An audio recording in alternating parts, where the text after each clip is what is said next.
€75 million all in. Doesn't this seem like a really good deal overall when we're talking about, for example, Harry Maguire at £80 million? How have Juve pulled this off? That was the price. I mean, it was the price from the beginning. This summer from Ajax to whoever was interested, it would be €75 million or nothing. There was a time maybe, especially last summer, where Ajax told Mino Raiola and Matthijs de Ligt that 50 million could be enough, but after the season he just had, the price was always 75 million.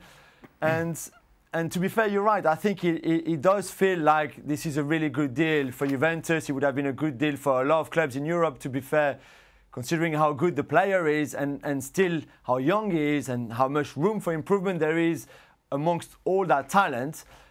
So, you know, well done to Juventus. There was a time where they didn't look favourite at all, where Barcelona and then PSG were definitely way ahead of them in the race to sign De Ligt. But in the end, the club have done really well to finally sign him.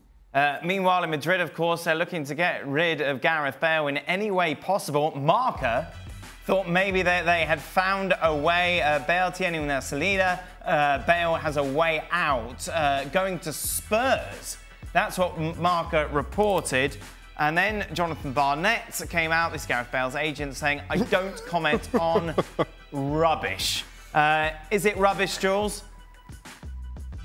Completely rubbish. There's absolutely no way this could happen. There's no way Spurs, even if they wanted, could afford Gareth Bale in terms of transfer fee or even more in terms of wages, considering he's on 15 million euros net a year.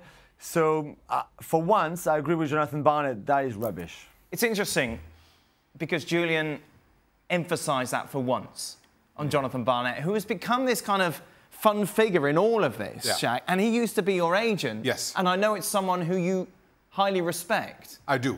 And I tell you what, Jonathan Barnett being in the press as much as he has and seeing some of the things that he has over the last 18 months to 2 years, I'm starting to figure this is one thing and one thing only. Gareth Bale does not want to move. And now somehow Jonathan Barnett has got to put himself in the firing line in both defence and protection of his client, which is what good agents should do.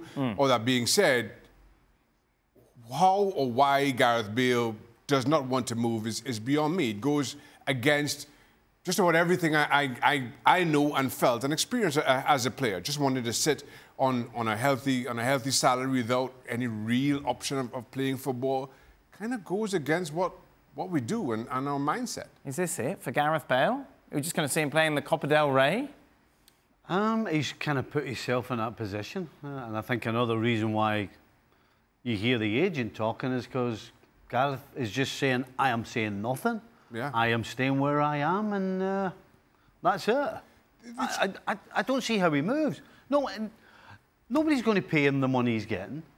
No, nobody's going to spend the money they want on a transfer, certainly for between now and I would say the next 6 months. The next 6 months is going to be the test because somebody's going to break. Either the club are going to break or he's going to break. Is there not, like, part of you, I imagine you all had people you looked up to within football. Are you surprised that no one's reached out to him who's retired, who is like you guys, who knows what it's like to look back and maybe think, I wish I played a little bit longer, I wish I'd done this, that and the other, that someone hasn't touched base with him and said, Gareth, you've got 4 years left of your career. Do you really want to spend it sitting on the bench? I'm sure any number of people have tried, but how do you say to somebody, you know, tell them what they should do? Yeah. It's a very personal situation that Gareth Bale is going through or any other player is going through in whatever issues they may have.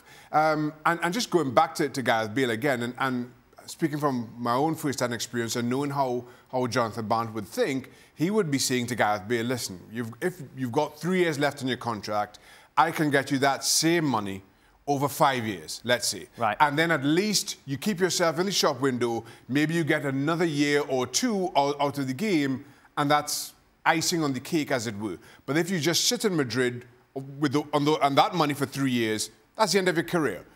The fact that this whole Gareth Bale situation or standoff has dragged on for as long as it has, given what I am certain Jonathan Barnett would be saying to him, again, suggests to me that Gareth is very happy with how much he's earning, where he's living and probably does not see his career going any further than this Real Madrid contract. If he had a good mate in football, then they would be straight with him and they would be honest.